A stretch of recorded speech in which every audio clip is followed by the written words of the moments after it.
message or something. And we're on. Get rid of this old hat. God, I'm going through this beer way too fast. That's not good. It's great.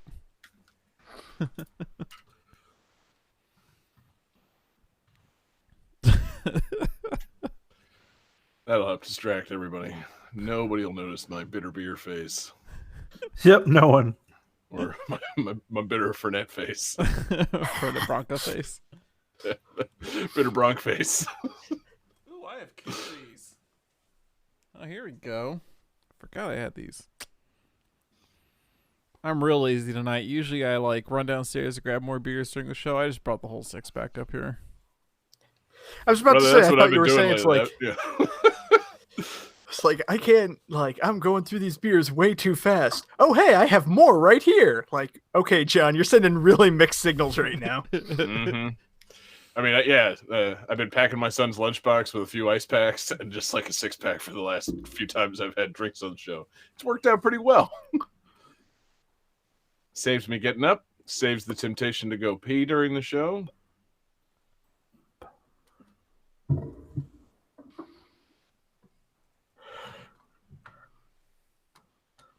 And we got Claire and Chrono in the chat tonight. It's already lit. Yeah, man, Chrono's back, baby. We lured him out with the Chrono mix there on YouTube. That was the secret. That was the secret code. Yeah. That was the Konami code. Secret of making him a patron again. Yeah. You'll tip us for this, right? I'm glad that you got. I'm really I'm excited that you're getting to run with the video generator for the mixtape concept. That's really fun. Oh yeah, man. I'm really actually enjoying that. Obviously, I've taken this week off, but I plan to make just nice video mixes. I've been meaning to ask you about that. I was going to ask you about customizing some wallpapers and things like that. But we can work on it. It'll be good. Yeah, I haven't focused on chatbot the past week, but I could. I'm almost ready to deploy the new chatbot, so then I could focus my attention to video generator. Word. Yeah, new chatbot's going to be exactly the same as far as how you use it, but it's going to craft I was way really less. hype up this new chatbot, but it's just as far as You're not going to tell, nothing will change. Yeah, but you're not going to notice a goddamn thing. But that's the beauty of it. No, I am going to have it. It is going to have a whole when it comes online, I'm going to have a list of phrases it'll say oh, I took a nap but I'm back or whatever. Instead of one big file, for John, when you add new blacklists and all that, it's going to have separate files for those kinds of things. Oh, good. So instead of just one massive 1,000-line file that you have to dig through, it's nope, you just go to this file and edit it, you're done. It'll be way easier to manage. That. Yeah. I like everything you do, John. This is good shit, man. It'll be way easier. Good shit. It's gonna be way easier to customize the top of the hour and bottom hour messages. Those use a template now, so you can mess with them. So that'll be cool. Lots of little quality of life updates. Very good. Yeah. I'm proud of you, John.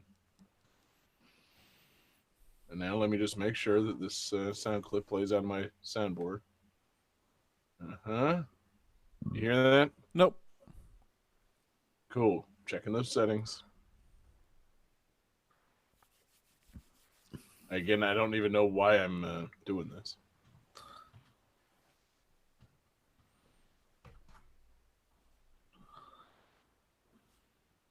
Chrono says he hears nothing, but you hear us talking and stuff, Chrono, right? Because my OBS little thing is going when I talk.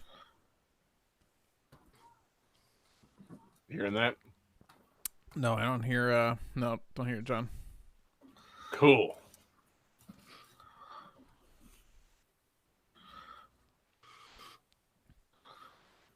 I could kill my soundboard by pulling it up real quick. It's too late, John. I've got it on my soundboard already. I'm just trying to get it to the right fucking output. You jerk. Every year, Oh, now I hear it. There it is. I went to Florence. There's this cafe on the banks of the Arno. Every fine evening, I'd sit there and order a Fernie Branca. Oh, that's exciting. We haven't done that in a while. Oh, this is great. Taking it back. I bet some of Man, our it's- newer tunas haven't heard that before. They have Yeah. no idea the significance of the breakup, baby. I'm just sitting here wondering, like, is John wearing a hat? Like, I'm not paying attention to anything else except for John's hat. Exactly. Is he making faces? I didn't notice because he's got a great I old just saw hat. that. The great old hat. Woo, what a hat. Great old hat. What a. Making a face as if to say, "Look at me, I have a new hat." Mhm. So on Hat That Tune, let's see. Oh, I'm going to man. guess Florida State. Games with hats. That's Is the theme terrible things? Yeah.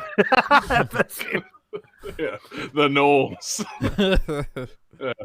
National embarrassments.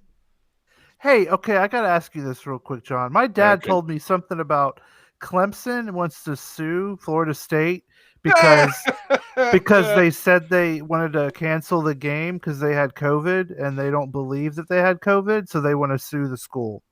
I haven't heard about that, but I mean, fuck Clemson. They're really being bitches about this whole thing. Clemson had bad protocols. They test their guys every few days. They had a player who was symptomatic practicing with the team. He wasn't at home. He was practicing with the team. And then they flew him with the team down to Tallahassee. And then when they arrived here, his positive test results came back. Oh, Oh, my boy. God. And so FSU rightfully said, we're not going to play football with you guys today. And now Clemson's like, oh, these babies. They just tried to get out of an ass whooping. It's like, listen, we might have tried to get out of an ass whooping, but we did it for all the right reasons. Like, Back yeah, in what my the fuck, day, man? back in The my idea day, when that- you got COVID, the coach just told you to walk it off. Yeah. Yeah, I mean, what the fuck, Clemson, you dipshits? Like, we've got protocols in place. Do they mean anything? No. No, they the don't. protocol is walk it off. Right. Yeah. Protocol is breathe the same air as everyone all week. we are and we then- are not going to play against you because of COVID concerns. The fact that you were going to whoop our ass, that's just an added benefit. And the real beauty of it is it was Clemson's like second or third string offensive lineman. Like it was the most leave his ass in South Carolina Yeah. player it could have been. And their dumbasses still brought him with them. It's like, yeah, you didn't need to bring that guy. We would have played you if you hadn't. But you fucking idiots. Sorry that you spent a bunch of money on travel and hotel rooms and steak for all the kids, but go home. We'll see you in a few weeks. What the fuck, you dumbasses. Jesus. We might be 2-5 this year, but they're the fucking idiots. Yeah. That's true. Oh, okay. Enjoy your top 5 finish, you fucking idiots. Anyway, we should probably start the show. Yeah. All Sorry right. about that. Oh, it's okay. It needed to be said. I needed your We are take. losing quality content by not recording right now. All right. Are you guys ready for the countdown? And the clap. In the What clap? did I just say? All right. Sorry. Threw you off. Okay. What? Here it goes. 5, 4, 3, 2, 1, go. Welcome to Game That Tune.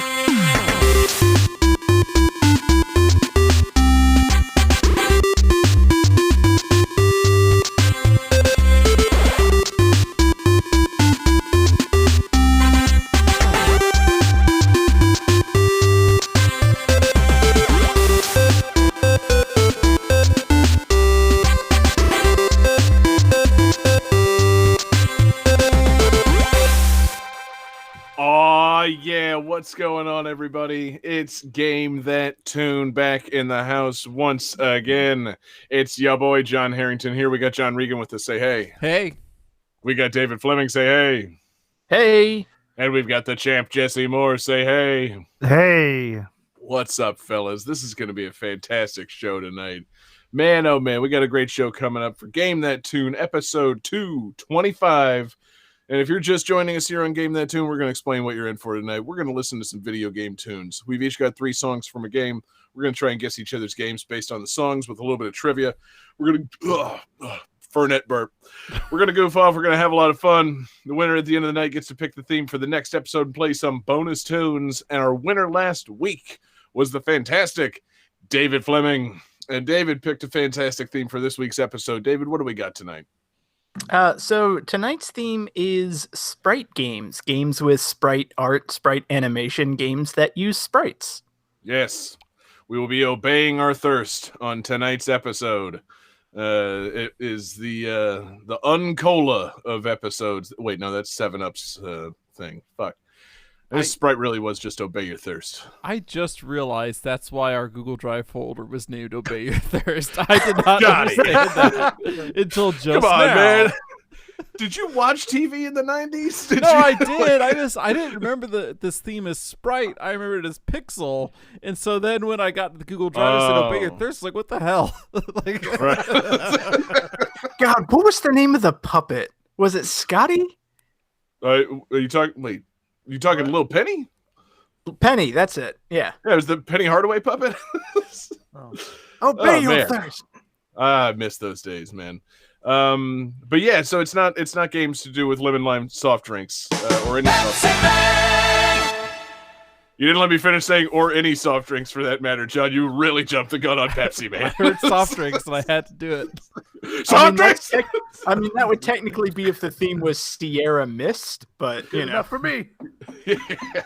God, if we did a Sprite game and then I chose Sierra Mist and asked if that was okay, that would be the most like working in a restaurant pick possible. Not that Sierra Mist is a game, but I'm just spitballing stupid ideas here for ways I could have fucked this theme up. I think I got the theme right, David. You wanted games with sprite art.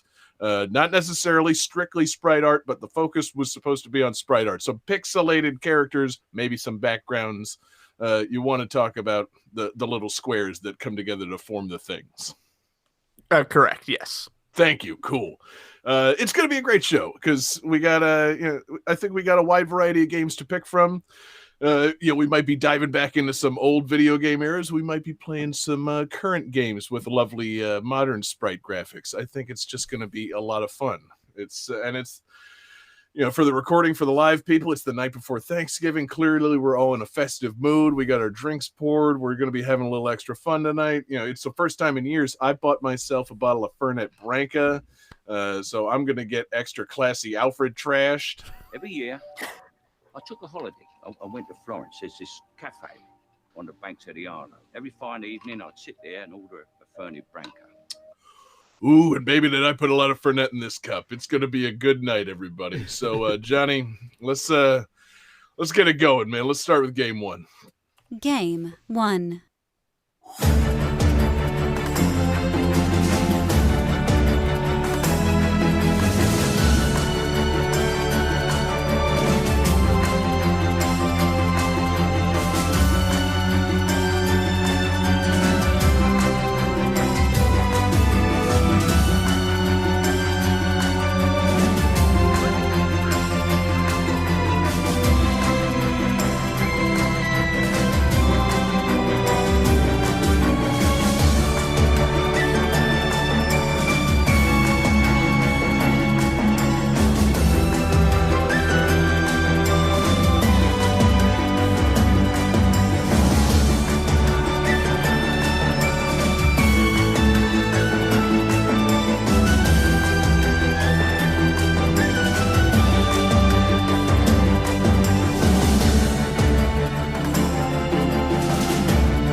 So the developers of this game were inspired by handheld games with accessible tactical gameplay, and they felt that there were no titles available on current generation of gaming devices that represented this genre of game, and they used a high-resolution pixel art for the game's graphics.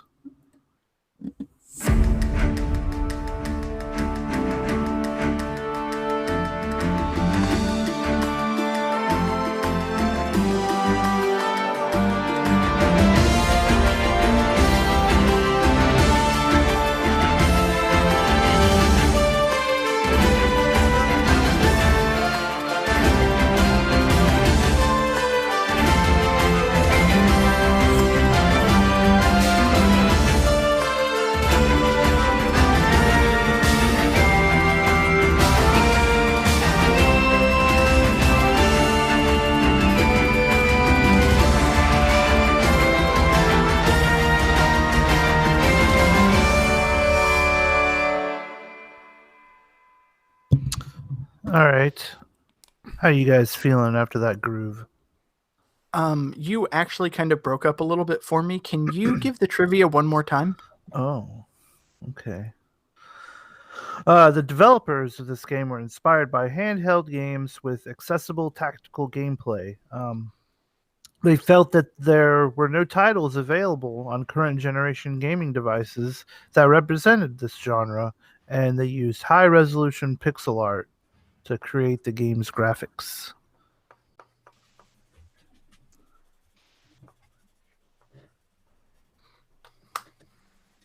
I know exactly what this is, and I'm happy about this pick, Jesse. I Oh, almost good. picked it myself. All right, guys. Johnny, come on. How many veins are in that dick?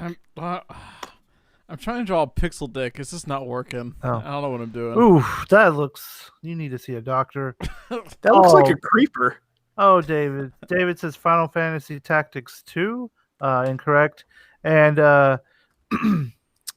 Oh, John says War Groove. My best impression of him. So, William Regal. Anyways, this is War Groove. It is basically a I get my sound. sorry about that. Jesus, John, all this soundboard talk, and I'm waiting on that sound. you have one job. I mean, actually, you have like 6 jobs. I have like but still. 10 Johnny's the jobs. only one here with more than one job. I love it. Yeah, the show version of Johnny is like the complete opposite of the real Johnny. That's the beauty of it. Yeah. Character Johnny has one job. Actual Johnny is the only reason this show functions. Yeah. Like if we actually sorry, fired War him, we'd be fucked. Yeah, no, we would Yeah. not do this podcast at all. Job security. Yeah. Yeah, that's why you're here, baby. Ryan You Drake notice sure as hell you've can't never do this missed an shit. episode. Anyway, So War Groove. It's basically Advanced Wars, but more of a fantasy setting. Yeah, So- that's dope. It's pretty fun. It's hard as balls too. I was just I played a little bit to refresh myself on it today, and I was in a battle that I thought was going to go south real bad, but I ended up pulling it off. But that game, it ramps up, and the only thing about it is the battles take a long time. Like you got to have 30, 45 minutes if you're going to finish one. Ooh, Jesus. I mean, I could see that working though. Maybe with the Switch, you can like just kind of sleep it and come back. Maybe Yeah, that that's true, Makes it yeah. up a little bit. But yeah, no, they didn't subscribe to the actual like handheld philosophy of like maybe don't make 30, 45 minute battles that could get someone stuck draining their battery or not wanting to turn off their system. yeah, like See, I what was- console is this on? Like all of them. Okay. Yeah, it's multi-console. Switch, PS4, Xbox. I think it's on PC also. The problem with like a 30-minute battle is that that's like an entire session on the Game Gear, right? Like, you know, you've got 30 Yeah. minutes on your Game Gear before you got to replace those batteries. Yeah, Mhm. luckily this is not on Game Gear. Oh, good. God, I'm so glad my Switch. Like, there's a lot of bitching about the battery life on the Switch, it's so nice that it doesn't actually run on like AA batteries. You know, It's like 6 of them at that. being able to charge your Switch and not have to change the batteries all the time. It's a modern comfort that people, they bitch about. But like, back in the day, you had to have 4 to 6 AA batteries on hand if you wanted to play your Game Boys or your Game Gears. So I don't want to really hear anybody bitching about batteries anymore. Yeah, it's really not that Oh bad. man, if Was if it the Switch ran on like AA batteries, I would buy stock in Energizer because Yeah. like I play my Switch almost exclusively in handheld mode. Mm-hmm. I feel like get the it, baby. Neo Geo Pocket Color you only used 2. It- And it ran for a long time though too. Had a good battery life. That Unappreciated machine, system. yeah, that machine was a fucking beast. And fuck all y'all that didn't buy one. Sorry, Jesse. That's my I hot did- take. You I ruined. forgot that you owned that company. Hot take. Jesse, CEO of Neo Geo. Oh my god, that'd be great. Except, Jesse, aka Mr. SNK. wait, that's another podcast. Huh? So anyway, no, but so Wargroove doesn't run on the Neo Geo Pocket Color. Damn it. It'd be pretty They had cool a if Sonic it did, game. though. Yeah, exactly. If it had Sonic and Wargroove, maybe it would have succeeded. I'm kind of glad to hear that this is like a hard as balls game because I almost got this game but didn't because like I don't really like strategy games, but every once in a while I kind of want to dip my toe in it. It's like, oh, it's basically Advance Wars. Like maybe I'll get this. Maybe this will be fun. And then I didn't get it. And then you're telling me like, oh yeah, it's hard as balls. Like, oh, I made a good call here. Well, at the same time, one of the commander units is a Yeah. dog, Yeah. and his name is Caesar, See, and he is not the gonna- best boy. I'm not gonna lie, that was a strong selling point to me. So Seriously, like why haven't they more people come up with things where you get to play as a really good dog? Like not with a really good dog, as a really good dog. This dog is listed on the Wargroove wiki as one of the commanders. It's not a pet. He's in charge. and there's I like love there's other dog units, and the really respectful thing is like whenever a dog unit like gets defeated, they just run away. They like yelp good. and then they run away. Aww. But like people units, they're fucking dead like forever. Yeah. You know. Oh, But the dogs just it shows them run away. all right. Well, I like that. I can appreciate that. But yeah, I'm looking at the Wargroove wiki now because I used this game previously. I used it last year on GTC Gems back when I still did Gems episodes and featured like current releases. So I've listened to the soundtrack and it's good. The game's made by Chucklefish, the guys that made Stardew Valley. It's cool. I wanted to play it, but I never did. But I was looking for like art for like the cover of that Gems. I'm like, dude, this is a good looking dog, but I think I'm gonna go with something else. And I never really went back to really figure out why that dog was featured so prominently. It's like, yeah, that dog is the commander. And if you're looking at his page on the Wargroove wiki, biography, age 4 parentheses, youngest ever commander for Cherry Stone. Like, hell yeah. And isn't it just like a floofy dog, but he has a helmet on? Yes. Pretty much. It's a good boy, man. He's just a dog with essentially like a centurion helmet and like a little bit of mail on his back. It's I'm into this dog, and I would follow his orders anytime. It's I don't know, it's great. There need to be more things in which you get to actually command things as a dog. And then the other empires are whatever are pretty cool too. There's like a plant thing. Yep. Jesse, have you fought the plant people? That was the battle that I was in before the show. Yeah, they're kind of Oh. rad. Yeah, they had these big like tree golems that were fucking my shit up. I had to use what do they call it, trebuchets on them, and Yes. Hell yeah. it was pretty rad. Have you told me they got a strategy game where you fight tree golems with trebuchets and I haven't played this? Yeah. Damn, man, this sounds fucking great. And like when you send a dog unit onto the mountaintops, they can see further in the map. So That's cool. they're very Do the handy. dog units have an advantage against the Floran tribes? Do the dogs pee on them? No, because they have their own dogs. They have these like weird looking plant dogs that are like No way. they kind of look like a mix between like a frog and a dog, but it's more plant based. So Plant-based frog dog. yeah, it's Jeez. pretty cool. I'm into it. It Yeah. sounds great. I love but yeah, the idea like, too of, does the dog commander command just other dogs, or are there people? Because I feel like if there's people, it might get confusing. Because if the dog's like, it's like, how do I know if I should go left or right here? yeah. Well, the dog units do get bonuses if they're next to other dog units. However, like night units get bonuses if they're next to commander units. So since the dog is a commander, it would help the knights too. So I don't know how it works. Maybe it's some sort of like, you just look at the dog and you're inspired to do the right thing, because the dog is such a good boy. You're like, what would he do in this situation? I'll do what. That happens every day with my dog Ripley. Anytime I think about doing like the wrong thing, I just look at her. I'm like, no, I should do the right thing. It's only a matter of time before John brought up his actual dog. I mean, game to be too. fair, we have been spending like the last 8 minutes talking about dogs in this game. So Yeah, I mean, he's a good boy. exactly, man. But I'm also interested in these other, these other factions, because I guess one of them is like a necromancer faction. Oh yeah, the skeletons and stuff. Yeah, like their flag is just like a skull and a moon. Yeah, it looks pretty dope.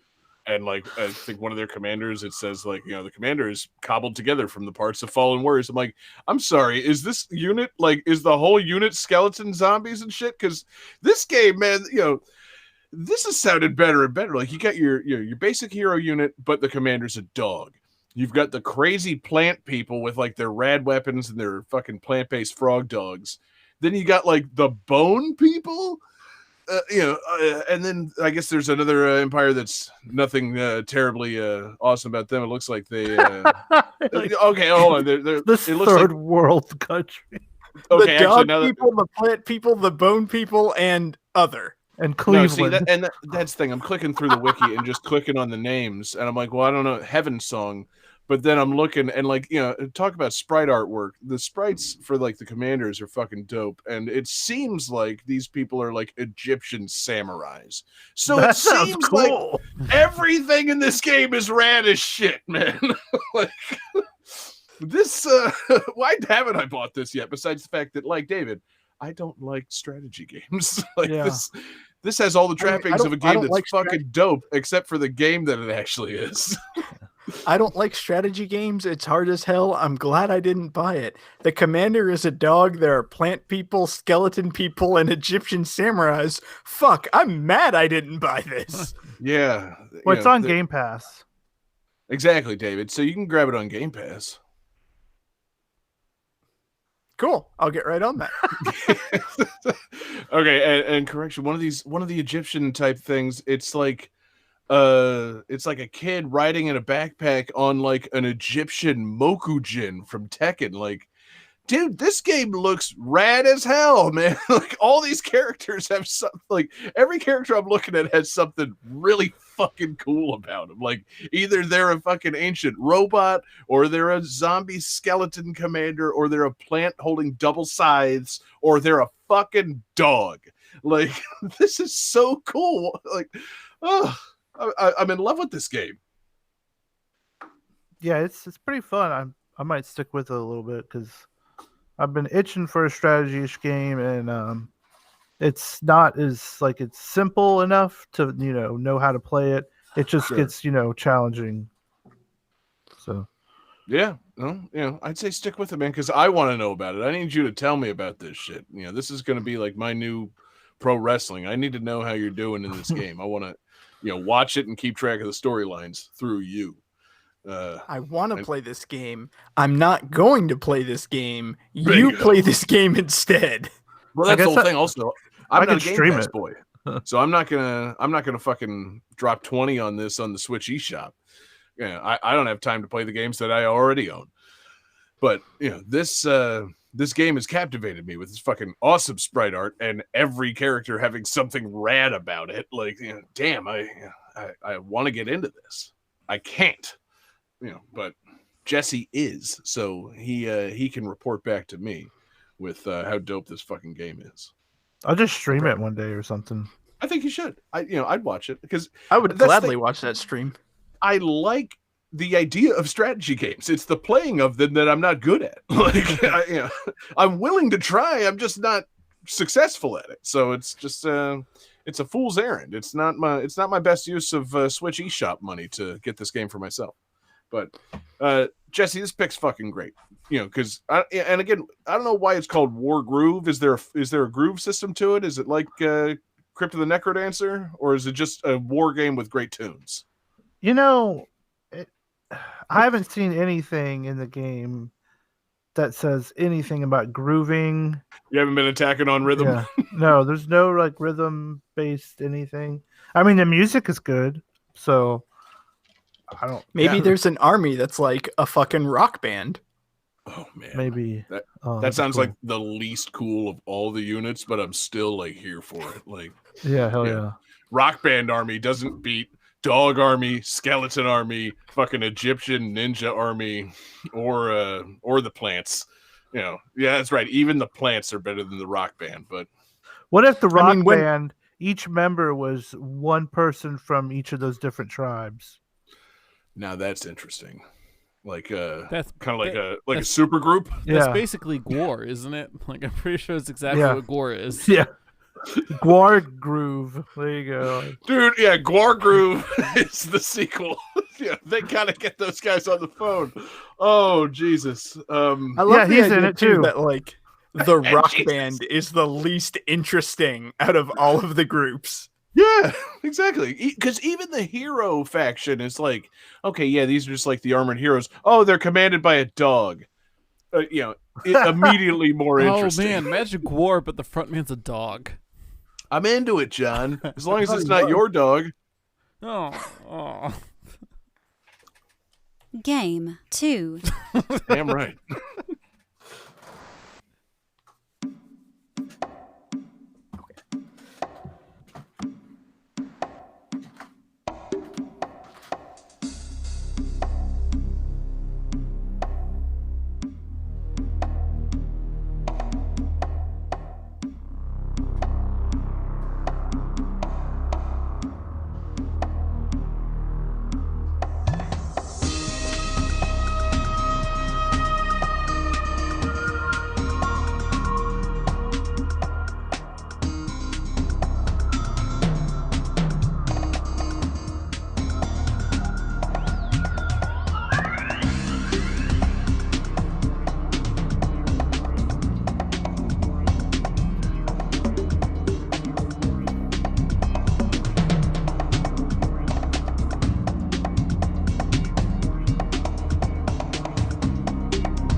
So this is our fan request.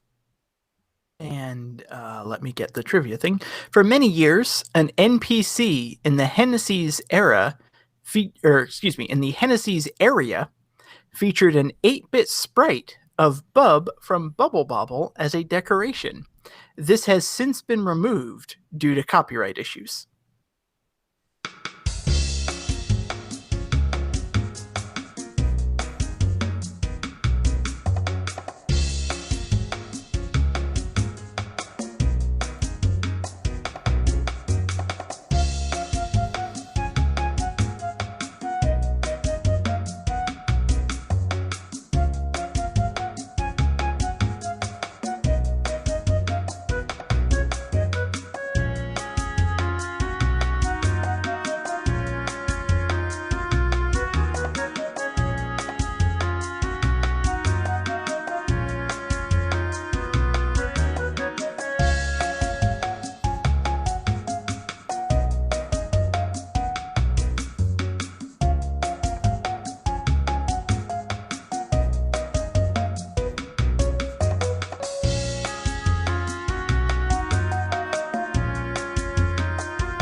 Does anyone need that trivia again? I don't think it'll help. Okay, so while you finish writing down the answers, I do want to give a shout out to Damian Beckles, super fan tier producer, who made this request in our Discord channel. What?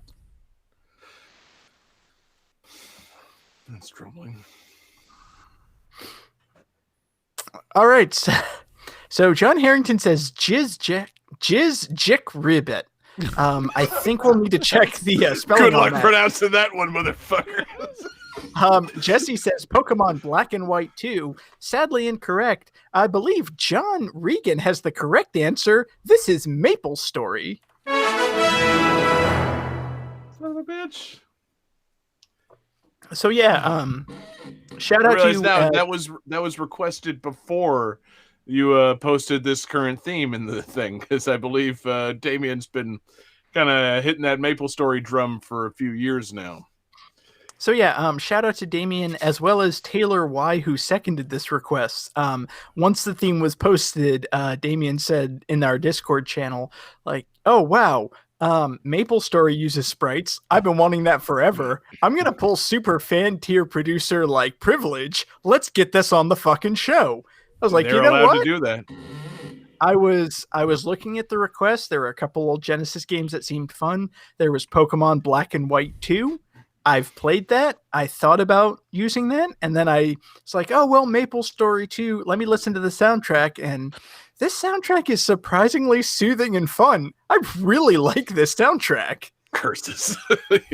Done in by a soothing and fun soundtrack. No, that makes sense, man.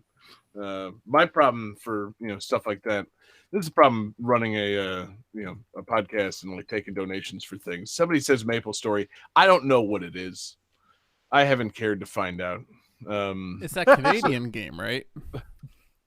Exactly. Someone requests Maple Story. I can't be bothered to spend 3 minutes on Google. Hey, Yeah. that's the thing. I pride myself on spending a little more than 3 minutes on Google for some things, not all things, but it's one of those things that I don't know. I overlooked it for all these years, like Terraria. It's like what is that? I never bothered learning what that is. So MapleStory, same deal. Spending 3 minutes on Google is what I do every week in and week out. So if you need somebody to spend 3 minutes on Google, John, I'm your man. Just 3 minutes a week. Yeah, okay. See, if I'd spent 3 minutes on Google, this came out 15 years ago. Jesus Christ, I'm way behind on MapleStory. So, good God. I myself have not played this game, but once I started looking into it, it's like, wait, I remember when I was in college, I had a friend who worked in like the store next to me named Carissa, who was like obsessed with this game. It's like, what the hell are you talking about? So this game is basically like my first MMO. It's a free-to-play MMO using really bright, colorful sprite graphics, and they actually look really nice, but it's an MMO. You choose a class, you meet up people, you go on quests, there's like caves to explore and everything, except it's I don't want to say simple. Story? No. I don't want to say it's simple because that implies like it's dumb and easy, and it's not, but it's Warcraft, this is not. But it seems like it really is like kind of that more, again, like there's no way to describe it without sounding condescending, but it's like a basic entry level MMO. I mean, son of a bitch. Yeah, I really wish I had spent 3 minutes on Google with this. This looks charming as hell, man. It's got little chibi characters. They're in a side-scrolling, MMO setting. Yeah. Oh man, I'm feeling bad that I've been ignoring all this. Look at these adorable anime characters, man. Come on. And it's free to play, but you can spend. And it's free to play. But you can spend like actual money if you want like cosmetic upgrades or like if you want to change the look of your armor and that kind of thing. And apparently, like as of 2020, this game has earned like $3 billion. Yeah, and see, that's the other thing I wanted to ask. This is the beauty of just, I don't know, coincidence. As I Google MapleStory, it's in the top stories on Google because apparently there's a new event coming to MapleStory featuring BTS, the K-pop group. So, MapleStory's still going strong, baby. If they got BTS coming, then, man, this game's unstoppable.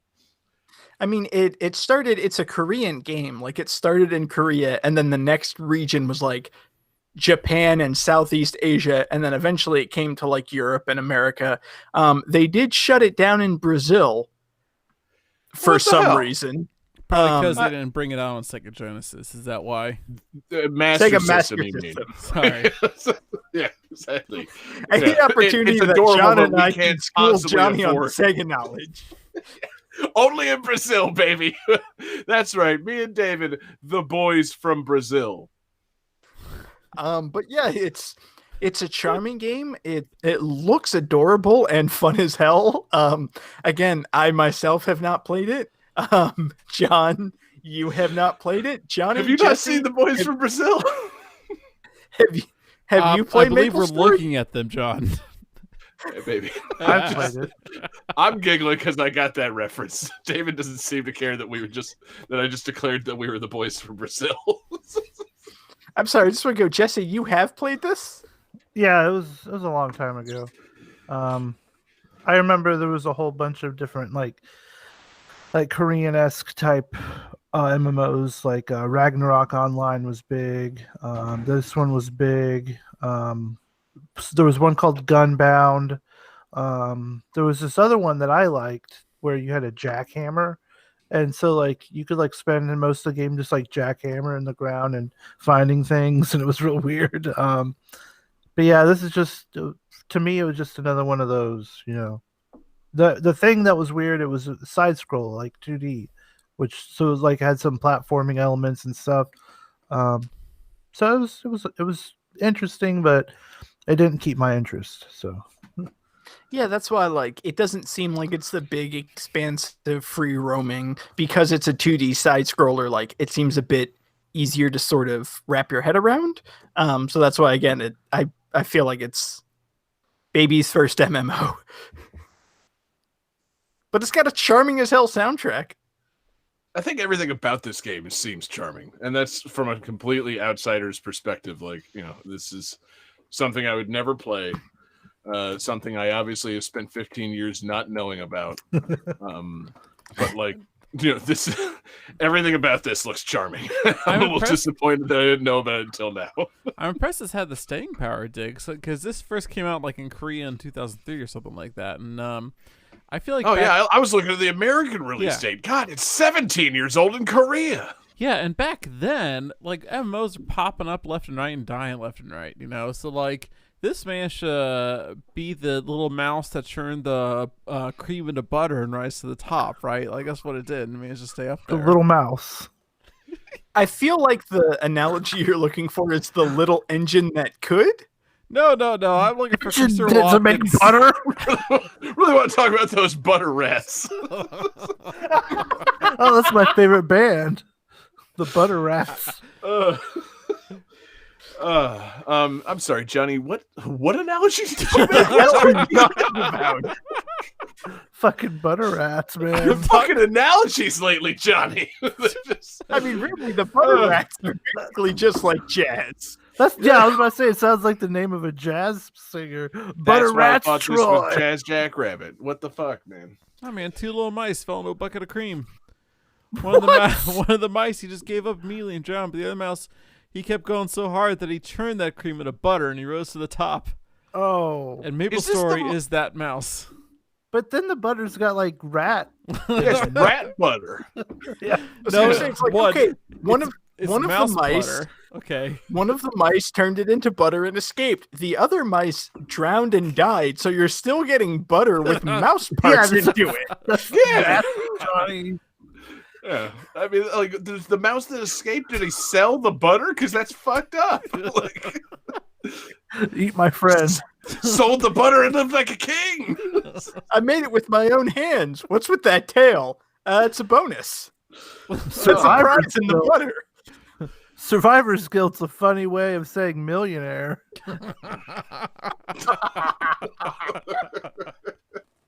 So anyway, Johnny's Javier Bardem Skyfall monologue aside,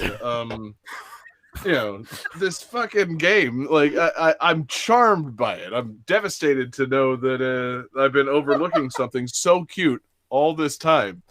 I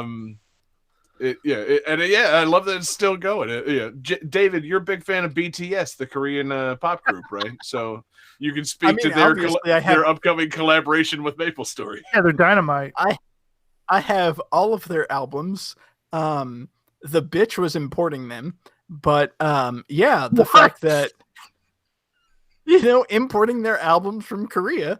No, let's go back a few minutes.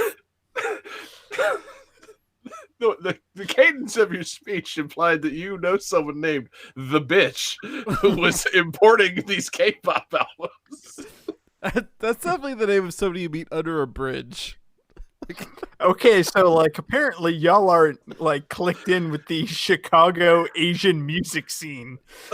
If you want to import something, you go to The Bitch. I honestly thought you were saying that someone you knew was called The Bitch. That's what I'm cracking up at. Like, David knows someone known only as The Bitch, and that's who he gets his K-pop albums from. Again, Y'all are very clearly not familiar with the Chicago Asian music scene. You gotta go to The Bitch. This bit has gone on way too long. If you're in Chicago and you need a K-pop album, come see my dad, The Bitch. This bit has gone on way too long, and it has no good payoff. No such thing. Let's keep going. Oh, I drank too fast tonight. 2 bitches fell to a fat of cream. Game 3. Game 3.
Hey, Johnny, just a behind the scenes thing. How long is my third song? 1 minute 16 seconds. Okay, that's enough time. Cool. All right, guys. So, in this game, the player can use a melee attack as well as several consumable chip-based attacks, including the energy gun, fusion gun, quantum bombs, and the remote-controlled bolo.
How's everybody feeling? Pretty good. Good. You know, I haven't had to give the chat a warning about spoiling the game in quite some time. It's nice that you're back, Chrono, but I'll delete your mix from YouTube if you do this to anybody else's game. That he didn't help me out on this at all. I have no idea. Good! Let's see some answers. Jesse says Contra 2. Sadly incorrect. Johnny says Fernet Branca. He's right up my alley, but he's not correct. And David has the correct answer. KQF, Kabuki Quantum Fighter. I just want to put it out there that I did not look at the Discord chat for hints. Very few video games come up in Google when you search remote controlled bolo. You figured out the keywords there, baby. That's how it goes. But I was hoping that maybe you remembered those tunes. David, did you play some Kabuki Quantum Fighter with me at some point? You know, because I Googled this, I feel confident in saying I have never heard of this game before tonight. Okay, cool. So I misremembered completely. I was like, I think me and David can goof on this game for a little bit, right? Like, we know what's up. Oh no, David doesn't know what Kabuki Quantum Fighter is. I mean, I am going to be to you what you were to me when I pulled out the Cryon Conquest. Like, I literally have no idea what this is. I mean, fair enough. That is another game starting with K for the NES that makes zero fucking sense on paper and has a dope ass soundtrack. So yeah, we can be that for each other. Before I continue, Jesse or Johnny, did you fuck around with Kabuki Quantum Fighter in your this game NES is fucking travels? I- Oh, okay. Jesse knows. Yeah, That's I've never cool. fucked around with the Kabuki. Yeah, good. Don't. Because you get whipped with that fucking crazy hair. So Jesse, you played this a little bit. Yeah. It's something. It's crazy. It's It's How one do of you those describe it? games. I mean, that's the thing. It's very difficult to describe. Like, you got to just describe what it presents to you. And before I do that, it's one of those games where it's just like you see this on like a used game shelf back in the day. You snatch it up because it's like, what the fuck, Kabuki Quantum Fighter. I got $3 on that. Might as well. And then you play it a little bit, and it's like, all right, this doesn't really make any sense, but it's fun to play and like easy to rag on. But like, I feel like now, like it's something that actually should be appreciated for just being audaciously stupid and just fucking wildly out there. The game itself is perfectly fine to play. Like, it's kind of Ninja Gaiden. You're doing some platforming, you're doing some fighting. You got attacks that you can use, and it consumes up a meter. But to my uncultured NES brain back in the day. It's like, I'm sorry, is this a game in which you play as a kabuki theater actor and whip people with your hair inside a computer? Yes. Yeah. Yes, it is. What the fuck were they thinking on this? Like, it's They had that good what? shit. They It's were some good shit, but ahead it's of their like, time is what they were. they really were. They 'Cause, were like, way ahead of their time. If this came out last year, this would have blown the doors off a Kickstarter. You know what I mean? Like Yeah. this would be like a fucking hit. Yeah, But it no, they had to release it on the NES back when the NES was a thing. Right. They had to release it in 1991, you fucking idiots. Back when guys like me were like, that's dumb. Yeah. Like, not realizing, like, it's a perfectly fine, like, version of Ninja Gaiden. You just happen to be, instead of using a sword, you're using kabuki hair. Like, This looks you know, great. even if they had waited till right after Shantae came out, it'd be like, hey, now, Shantae's not the only one that can whip with her hair. This kabuki boy, he can really whip. I was just about to say, it's like you're a kabuki person. Oh, whatever. This game's weird. Where you're whipping your hair. Go on, There's a whole Yeah. song about that. Shut up, John. Johnny. How does it go? Embarrass yourself. I whip my hair back and forth a billion times. All right, we're going to set that to the beat. And Johnny just released his next single, Willow Smith featuring Johnny. Yeah. But yeah, no. Or it's, is it Johnny featuring Willow Smith? preferably neither. But yeah, man. So Kabuki Quantum Fighter, like I said, it's like vaguely Ninja Gaiden-esque, except instead of using a sword, you're using your hair whip. It takes place inside a computer program, and the best way to present it is just to present it with the information they present you. And I'm sorry that I'm reading off of Wikipedia rather than like an official transcript of the game, but I watched a long play of the game before the show to refresh myself because I didn't have time to bust out my NES. I do own this game. Oh wow. I wasn't bullshitting about spending $3 on this crazy shit years ago. But yeah, you play as Colonel Scott O'Connor, a military agent who is able to transfer his brain into raw binary code in order to combat a rogue program inside the main Earth defense computer. So you have to download your brain into Earth's defense computer because there's a virus that you have to fight. Okay. Is this based on a true story? I believe it is. It's I'm pretty certain this is a Terminator movie, is it not? No, it's not, John. Sorry, I will not stand for that Terminator slander. This shit's crazy. So, I'm sorry, I don't mean to interrupt, but this is Kabuki Quantum Fighter, and you play as Scott O'Connell. Is this an adaptation of The Last Samurai?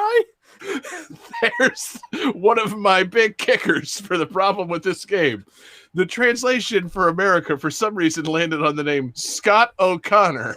And so there's no real explanation given for why, when you download your brain into the Earth defense computer, you turn into a Kabuki character. Well, it says it's a body forms into a self-image of his ancestor. I was getting there. Oh, okay. You said there was no reason why. No real no, it just says so he downloads him. So he's Lieutenant Scott O'Connor. He's a blonde guy. He looks like a fucking Toriyama character. He looks like a fucking military anime dude. He gets downloaded to the computer. He wakes up as a Kabuki man, and he's talking through the computer with the people back at the military base. And it's like, why am I a Kabuki guy now? And they're like, well, wasn't your great-grandfather a famous Kabuki actor? Maybe you became his image. It's like, what? That just I did raises what? further questions. Yeah, I'm sorry. When I download my brain, I take on the image of my great-grandfather? This is already And I'm better than Avatar, in my opinion.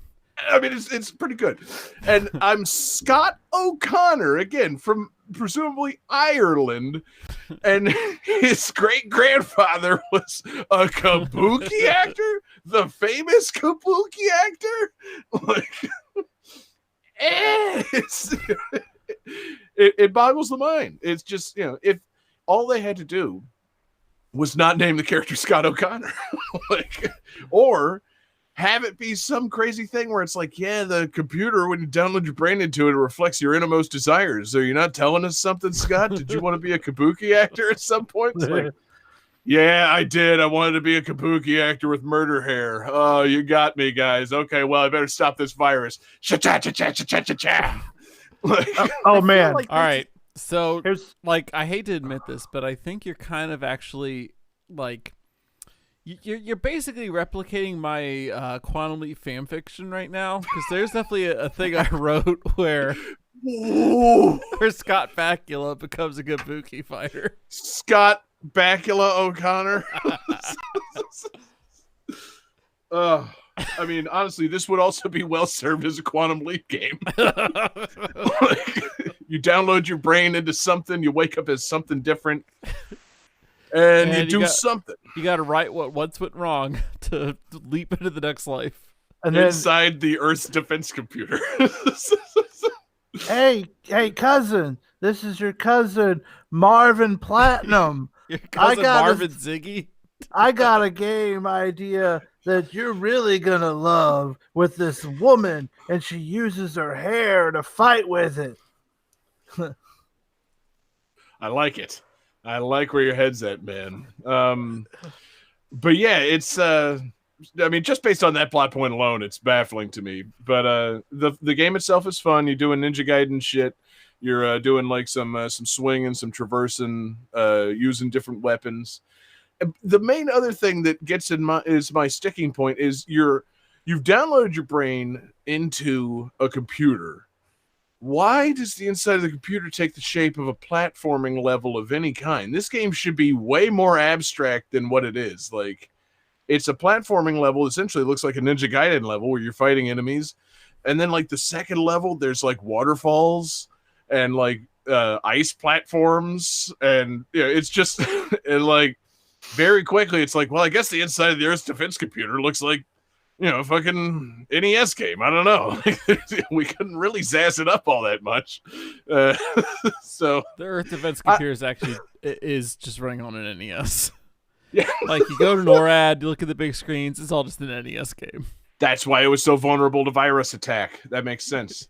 But yeah, and they ultimately revealed that, yeah, the virus is of alien origin. The virus was going to turn our own weapons on us and then destroy the universe using, I guess, one satellite. I don't know. Apparently, you know, the story's a little messy, starting at the starting point of Scott O'Connor. You don't say. But the game itself, yeah, it's a lot of fun, man. It's hard. It's NES hard. Obviously, you know, that's the problem with trying to watch like playthrough of it these days. It's like, well, this looks easy. And it's like, wait a minute. Everybody that's doing videos for YouTube makes it look easy. Like, I could never beat this game and like not lose a life. Like, but you know, I have played it a good bit. I like whipping people with my hair. Some of the weapons you get, like you get a, like I said, laser gun and like a fusion gun. And then like one of your other weapons, you know, it says a quantum bomb. It's a stick of dynamite. It's, you know, it's really not complicated. You're inside a computer system. There's alien viruses all over the place, and you're throwing sticks of dynamite at them. It's dope. I want that clip for the radio of it's really not that complicated. You're in a computer simulation. There's aliens attacking you. Yeah. Like, wait. What about this is not complicated? And you throw dynamite at him, David. I don't understand the misunderstanding here. Like, you're a kabuki man throwing dynamite at viruses inside of a computer system. David, this game, it should be a stone cold classic. It would be if it came out a couple of years ago. The fact of the matter is this game was at least 15 years ahead of its time. It's some wild shit. And it's got cool sprite artwork. I mean, you know, the kabuki guy himself, it's got a good fluid hair whip motion going. There's nice little like interstitials between the levels. And then the enemies themselves, I mean, the one place they really did kind of, I guess, get a little abstract is the enemies, because like the enemies will just be like what vaguely looks like the evil insides of a computer. It'll just be like a metal-ish mouth attacking you, or like something that jumps at you, but it resembles no earthly thing. Like, it, you know, the enemies are a fun variety of grotesque, you know, computer creatures. It's a pretty cool game. It's pretty fun. I was glad to remember it for this episode because I'm like, let's see, sprite based games. Let's go old school. Let's dig through the carts a little bit. Let's see what we got in here. Oh, I think me and David played this, and I'm only just now getting to this, getting to the show and finding out that no, David and I did not play this. There's I have a memory David. of this with someone else. It was your other friend, David. Right. That's the problem with being David named Best. John or David. Just so many fucking friends with your same name. But yep, it's a cool game, cool soundtrack, cool sprite art, cool hair whipping, cool virtual dynamite. It's a lot of fun. I don't recommend spending any money on it, but I recommend playing it if you like fucking. I mean, that's the thing. I mean, I don't endorse this game, but I do recommend checking it out if you're a fan of bizarre NES relics and things that were clearly ahead of their time that actually were a perfectly fine game and didn't really warrant me making fun of them as hard as I did back in the day. It's like I was laughing at this 15 years ago. Now I'm like, no, this game kind of fucking rules. And it was me who was misunderstanding things. Like, this game came in with confidence and I laughed at it then. I appreciate it now. That's the driving point here. Anyway, Kabuki Quantum Fighter's dope. So let's all download our brains as pure binary into the computer and continue with the episode in whatever form our great-grandfathers took. Maybe I'll be a homeless sage. Yeah, maybe I'll live in a chicken coop. Game 4. True story.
Alright guys, so this was the first isometric view game for this console.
All right, you guys have some answers?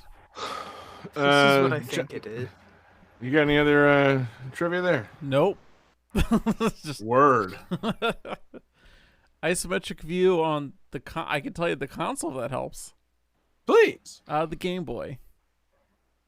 The Game Boy. Cool. First, It's not what I thought it was. That first makes me feel better. Isometric view game on the Game Boy. God, it makes me want to change my answer, but I mean, they're still writing. You got time. Up here we go. No, you don't anymore. All right, so John says the Smurfs, which is incorrect. David says Sonic 3D Blast, which is incorrect, and Jesse says Solstice, which is pretty close but incorrect. This is Altered Space for the Game Boy.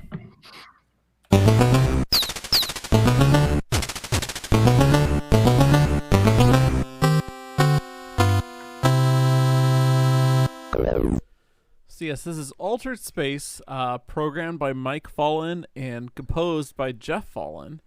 And it's basically their Game Boy follow-up to Solstice, which is why Jesse was pretty close. It's an isometric puzzle, platformer game where you go through levels. You play an astronaut that's been kidnapped on an alien spaceship. You're trying to escape the alien ship and move your way up through the ship and get to an escape pod and escape. And it's basically Solstice on the Game Boy is what it is. Okay, hold on. Who the fuck is Mike Fallon? I know like Tim Jeff. Fallon. I know Jeff Fallon. Who the fuck is Mike Fallon? Yeah, he was. get the fuck out. It's not Mike Fallon. It's the Reverend Michael Stewart Fallon. What? Yeah, he's the Oh shit. He's the third Olsen twin. Is what he is. Like you got Mary Kate, He's you got Scarlet Ashley Witch. Olsen, and then you got He's Eric Scarlet Christian Witch. Olsen? Yeah, he's What? and yeah, he was a programmer. He programmed games. He programmed this one. This is After 16 blowing my years- fucking mind, dude. 225 episodes into the show, and we find out there's another Fallon? There's a third Fallen. After 16 years in the computer games industry, Fallon left the industry to train as a priest in the Church of England. He was subsequently ordained at Liverpool Cathedral, and as of 2010 is the vicar at St. Peter's. Well, that These went well. fucking Fallons, man. What a pile of legends. What the fuck? Yeah. Johnny, yeah. Yeah, so there's Mike Fallon, future priest, just programming isometric games on the Game Future Boys. priest. Just- Like he just comes from the past with like a robot arm and a data pad that has like a Okay, holographic yeah. Now, can we Bible. all just work on our like treatments for the pilot episode of Mike Fallon, Future Priest? I've come from the future. Jesus is back. I'm telling you guys, he really came back. Look at these pictures I took with me and him. He altered the space. he taught Jeff how to do arpeggios. I'm sorry, Johnny. He altered the space. Space. Yes. Thank you. So wait, is that the voice of Mike Fallon? Yes, Mike Fallon sounds remarkably like Tim Curry doing a Russian accent. God, what is reality anymore now that there's a third Fallon? 2020 is weird. Dude, this is the most 2020 shit possible. You're just gonna tell me there's another Fallon? I mean, John. I mean, to be fair, the most 2020 thing would be telling you there's another Fallen brother and he's dead. Yeah. It's like there's Sad another coincidence. Fallen. He died in a car accident 20 He's years dead. ago. Sorry. Oh, fine. Wow, John. How the hell did you find this? Did you search for Tim Fallon Game Boy games or some shit, and then you found out there was actually a different Fallon making Game Boy games? I mean, pretty close. I searched for Tim Fallon games, and then I searched for Fallen games, which got me to this one with Jeff Fallen. Because I was. Oh I yeah, was because Tim didn't even compose this. Yeah, No, this Tim is and Jeff. Mike, Yeah. not on good speaking terms. Now that's the real reveal: is that Tim and Mike Fallen hate each other. But no, and I was What? looking up a bunch of like ZX Spectrum games and all that, and having a good time. Oh, but good. like they didn't come out in the U.S. Having a good time, as one always does when researching the ZX Spectrum. The Z Spectrum. Dude, Yeah. there are some pretty good soundtracks on there. The problem is that they're only like one song for the whole game, right? So I couldn't bring on a game that tune. Yeah, no, that's it's really an advantage that people have on other video game music podcasts over ours, is that they'll play one song from a game at a time, and they'll play games from like systems that only came out in Europe. Yeah. We've limited ourselves in a certain capacity. You could just play the same song 3 times.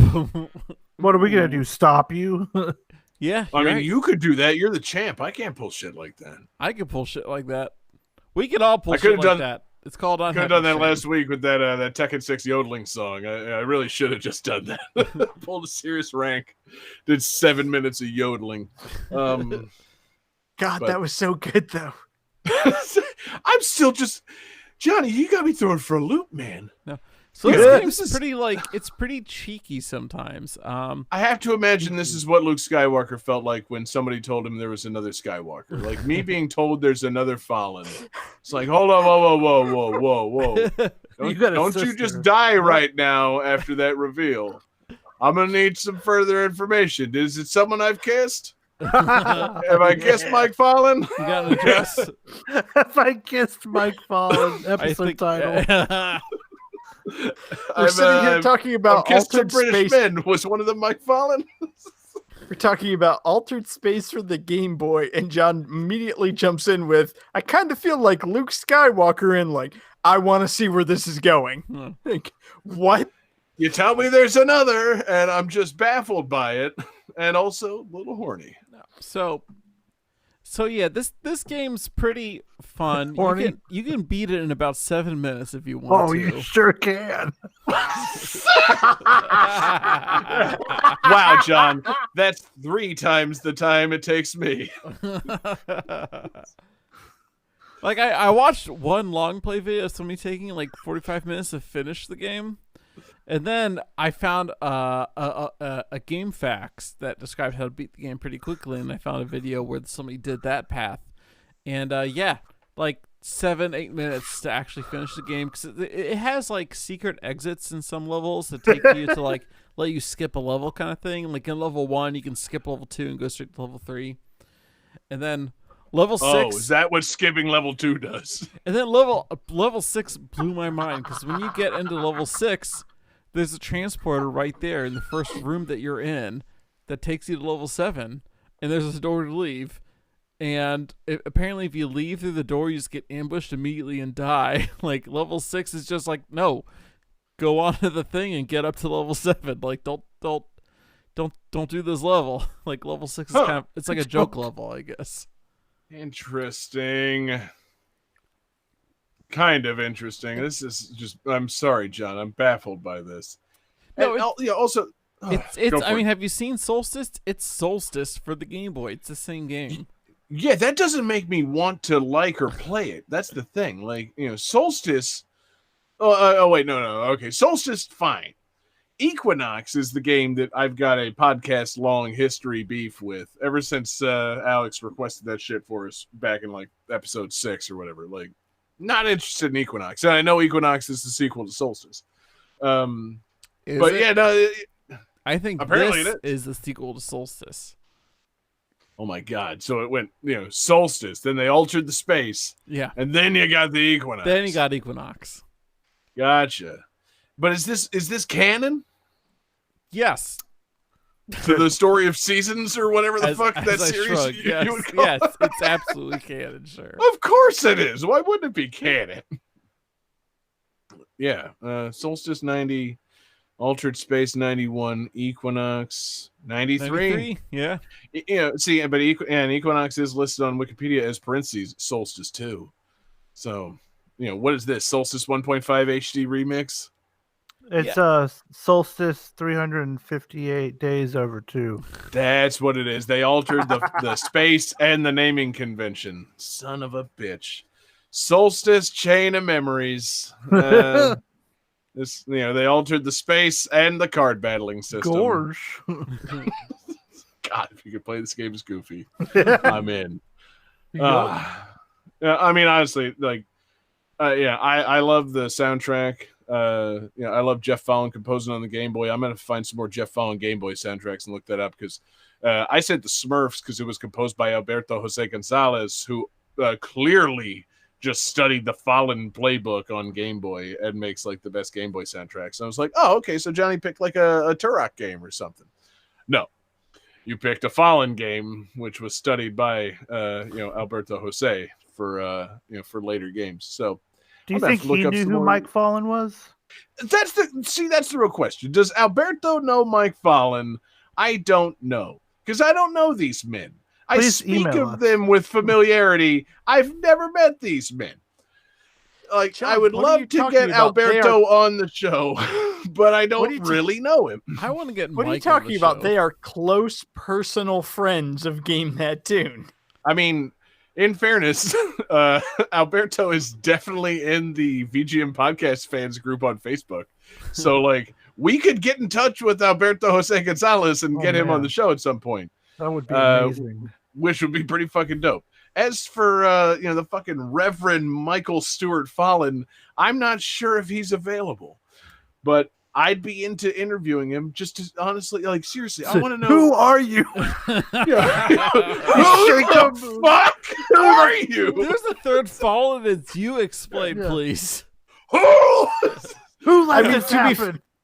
I mean, to be fair, if there is any Fallen brother interested in doing our show, it's the one who is ordained as a minister in the Church of England. Yeah, I think that's the beauty of it. He might be more interested than Tim Fallon at this point. Like, Tim Fallon's kind of like sworn off programming and chiptunes. It's like, all right, so let's call Mike. Maybe Mike will talk to us. Like, Just imagine releasing an episode of the show with an interview with Mike Fallon, sending it straight to Tim Fallon, being like, all right, the ball's in your court, motherfucker. You want to come on here or you want me to keep imitating you on GTT radio? Which one is it? Oh, God. Wow, John, what a pick. A game that obviously we've had so much to say about it. This is a discussion that's in no way up our own ass from 220 something episodes of Game That Tune. I mean, we've discussed it every way you can. It's Solstice on the Game Boy. Yeah. And who the fuck really need answers here? Game 5.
Oh, is that how we're gonna go, John? Because That's I'll what do we're that doing, too. baby. We doing it, baby. We doing it big. In an interview with Polygon, director Austin Ivansmith made a comment about people believing that this game copied Castlevania games by mentioning how he thought that was funny considering Castlevania copied the original source material.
This is a great show. Happy Thanksgiving. All right, gentlemen. I am thankful that my webcam focuses on like face and nothing below. Tilt it down, baby. Who's got those answers? David's got a hog. No shit. We have got ourselves a hat trick because everyone says the Mummy Demastered. Everybody show your dicks. No, we're not doing that. Oh shit! I love it. Yeah, this is the Mummy Demastered. Woo! The tie-in game to The Mummy, part of the Dark Universe. Dark Universe made it back on the show, baby! Oh my god, the Dark Oh, Universe. David, why'd you think it was a good idea to close with Dark Universe? We're not going to talk about this game at all. No, David knew it was a great idea to close on the Dark Universe. Woo! Well, it's one of My those God. things where I was like, we can't close on my game. Like, I've played this game. I love this game. Like, I have a lot to talk about this game. And then, like, as we progressed through the show, when we all started drinking more, I was like, you know what? This was still the best possible decision. Can we talk about the fact that they thought they were going to launch Dark Universe with a movie starring Tom Cruise and Nick Miller and Russell Crowe showing up halfway through it? I mean, come on, baby. Oh, God. It's Nick funny Miller! because, like, as I was looking up this game, like, you know, I've bought this game, I've played this game. This game is actually really fucking good, and if you haven't played it, I highly recommend it. It's a Metroidvania game where you're exploring. You are one of the nameless Prodigium soldiers, and I mean, God, Prodigium! and I mean, like, literally, your character is never given a name. They're just a Prodigium soldier, and Sean, what are you doing with your camera? Nothing, man. It just adjusting the focus, man. There is an It's interesting the power of the Branca. there is an interesting hook in this game, because if you die, Prodigium just sends in another soldier. But the character you were playing as with all of your upgrades and items and everything gets resurrected as a zombie, so you can actually find them, kill them, and then get your equipment back. Now that's dope. They followed the Zombie U path, the very successful game mechanic from Zombie U. Good on them. But yeah, it's funny because I was going back to like reread reviews and everything, trying to find trivia for this game, honestly. And when this game came out, everyone was like, oh yeah, it's a tie-in game to The Mummy starring Tom Cruise that's coming out and, building up that dark universe and everything. But everybody talking about it now is just kind of like, yeah, this is a weird thing because this game came out as a tie-in to this movie and it went nowhere. So yeah, no shit. That movie went nowhere. Like, what were they thinking? Dark universe? And again, I maintain that like the Dark Universe could have been good. Universal Monsters in the 30s had the first cinematic universe, but they fucked it up so badly. They sure did, man. Do we want to talk about the game more, or do we want to talk more about Dark Universe? Honestly, Dark Universe. Yeah, I mean, I enjoyed the movie. It's been a couple years since I've seen it now, but like Dark Universe, it kind of worked for me. Like, wait, so I actually have a real question here. The Mummy Demastered, is this like a real like official game, or is this a fan game? Because I feel like usually Demastered game is like a fan game. Oh. Oh what are you doing, John?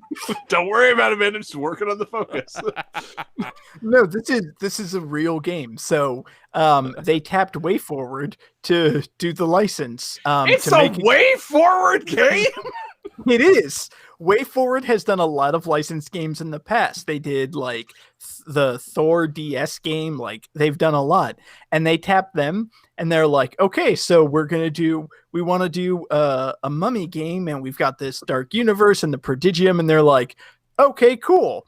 Can we just do like a game where you're starring as the soldiers exploring like tombs and caves and shit? And Universal apparently was like, yeah, fuck it, whatever. It's Jesse, you are giving the thumbs down. No, because I see John is up to no good. Oh, okay. I thought you were giving the thumbs down to like WayForward licensed game because no, you're good. But John, the game is stalking. The game is really fun. Peeing in the stocking. I think he's got a Red Hot Chili Peppers. Is what he's gonna do. No! Give it away! Give it away! Give it away now! I'm worried. I'm concerned by the message that. Did Johnny send his dick to somebody just now? No. I'm watching these chat messages scroll. I'm upset by one of them. No, I did not send my dick to anybody just now.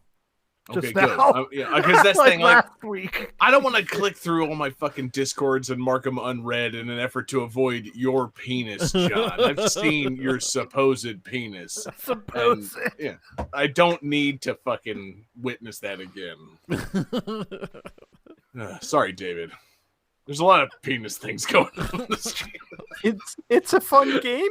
And you want to know what's great? You started it, motherfucker.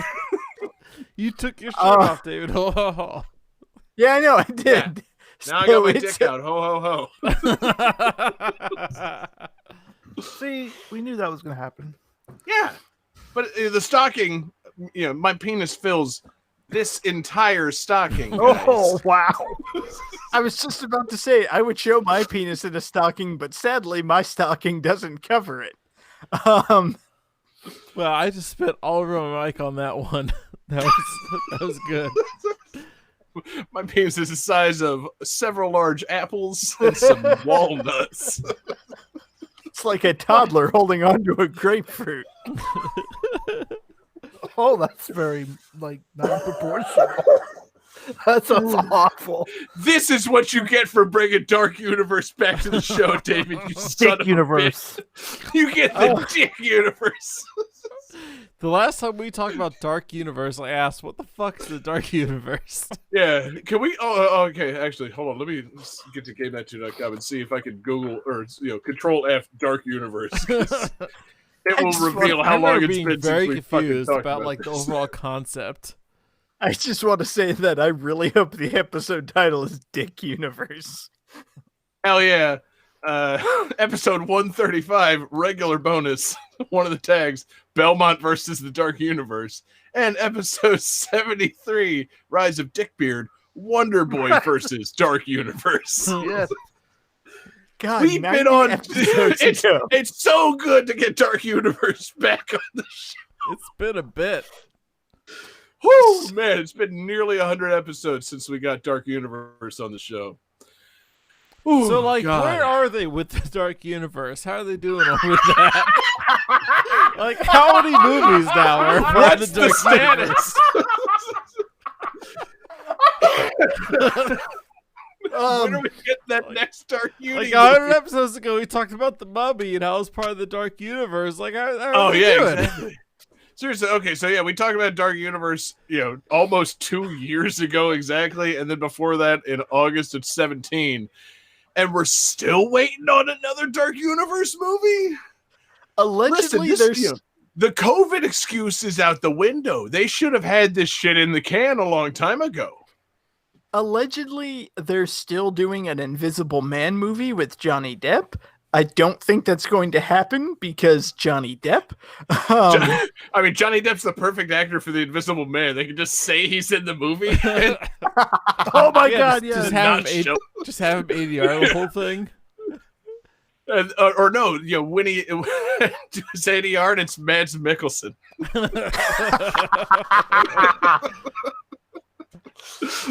Sorry, Johnny Depp. Ooh, it's like, wait a minute.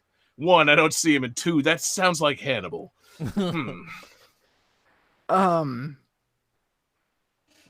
I completely lost my train of thought, so I'm going to go back We're to my talking about the Dark Universe, what's your the favorite- greatest of all David, cinematic universes. David, what's your favorite Dark Universe movie? Go. I mean, I feel like it has to be The Mummy Snyder because Cut. they've literally not made any others. I feel like they were supposed to tie in there was a Dracula reboot that was awful. Dracula was supposed- Untold, also Dracula Unwatched. So that Invisible Man movie that came out recently, is that part of this? No, Is, it should Mad be Men because it's woman? a really good movie, but it's not. Oh. Should have been. God, can we get a Hollow Man universe? Like, Like a whole universe around Hollow Man? let's just go back and let's just make the Paul Verhoeven universe a thing. No, nobody in on the Paul Verhoeven verse. No, I'm in on the Oh, Hulk dear. Hogan universe. You don't. No. You don't. No. Okay, I'm sorry. So you're telling me you don't want to see in the Paul Verhoeven verse. You don't want to see fucking like Total Recall, Showgirls, Starship Troopers, and Hollow Man all in the same movie. Okay, yeah, Oh, no, yeah. I do. Now I Now am. that you phrase it like I'm on this, board. yes, And I do. Not to mention the hero of the whole movie, RoboCop. I was going to say it's like, no, I don't want a Paul Verhoeven universe. Wait, I do want RoboCop fucking up the arachnids from Starship Troopers. Like that shit would be awesome. I would And like a Showgirl. quantum. I would like a quantum leap verse. Where everything relates to quantum leap. That Yeah. sounds good too. That sounds Actually, actually yeah, pretty good. The Could we Kabuki get- Quantum Bacula verse ain't happening, Johnny. Could we get RoboCop fighting the arachnids, except RoboCop, instead of being Alex Murphy, is Elizabeth Berkley from Showgirls? Mm-hmm. I'm down. So down. The chat's calling it the Bacula verse, but it's important that you call it the Bacula Stockwell universe. Dean Stockwell was a very important part of that show. Okay, it's all about Bacula and Stockwell universe. So off Johnny, you go. Johnny, there's an episode of Enterprise where Scott Bakula is, he's the captain of the ship. Okay. They meet this alien dude who's played by Dean Stockwell. So it's like a cool like little Yeah. hey, we're back together. Chef's kiss. Like, Yes. that's beautiful. Johnny, can you name one other thing that Dean Stockwell was in? Oh, God. I think he was in Down Periscope or some Navy movie. No, McHale's Navy, I think. McHale's Navy, right? Wasn't he in that? I honestly don't remember. Those two ran together for me. Jesus. David, did you yell out your points about the Mummy Demastered at some point during all this nonsense? I mean, I did want to bring up, just because, like, number one, this game is significantly better than the movie. Like, it's actually a legit good honestly, game. On the real tip, I have heard that the Mummy Demastered is a very fun game that greatly exceeds its source material. And I did want to bring up, it's a way forward game, and they do a really good job with the sprite animations. Like, it looks like it's a 16-bit Super Nintendo game, except it's much, much more fluid. Like, the sprites in this game are fucking fantastic. Like, this game looks great. It plays really fun, and it's got a pretty cool, creepy soundtrack. Now we can go back to the Dark Universe.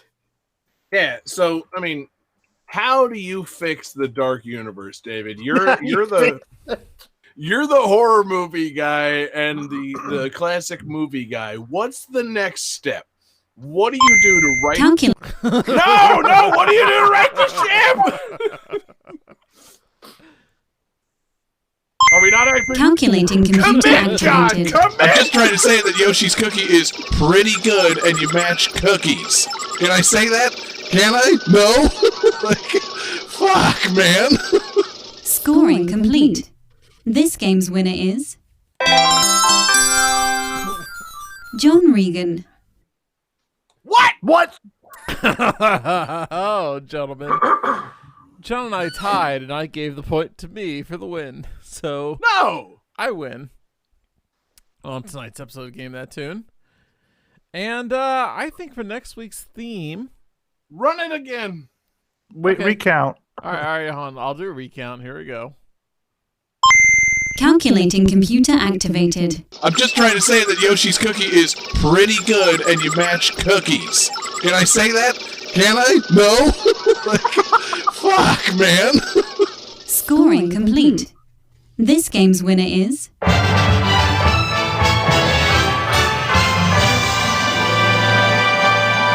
John Regan. What?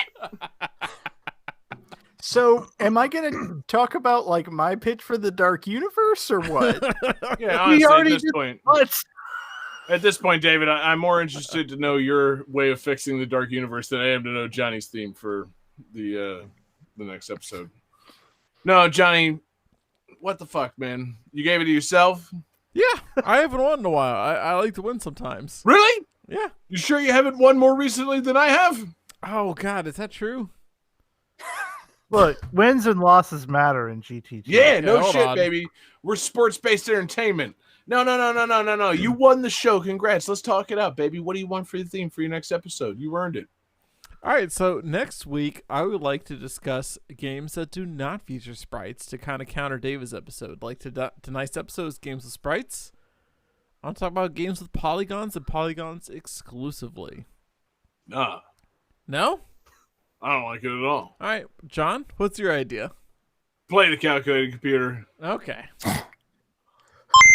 Calculating computer Getting a lot of activated. mileage out of the Computers. sound. Beeps.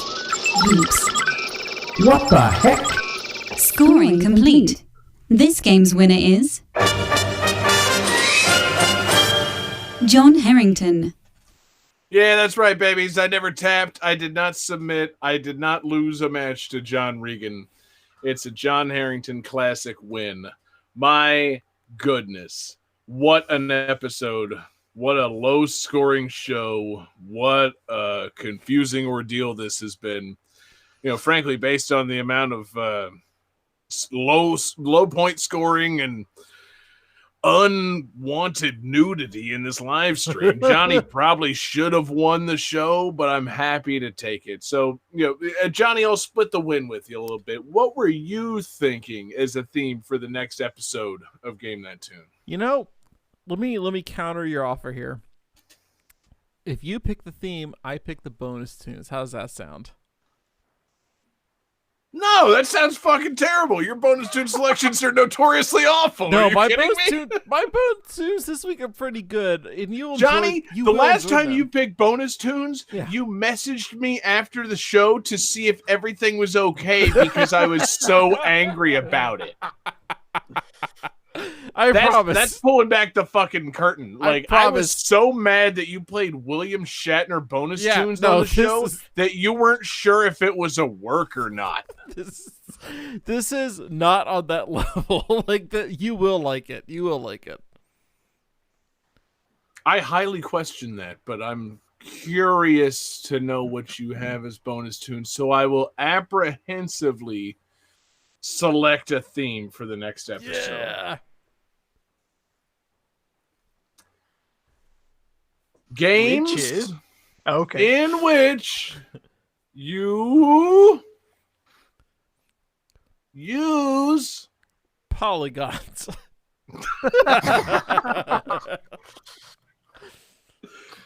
No, I got a good one in mind. It's paying tribute to somebody we recently lost and somebody very special. I'm not going to pretend like they're super special to me, or that I'm like the mega fan that should be paying tribute to this person. But today we did lose a legend in the sports world.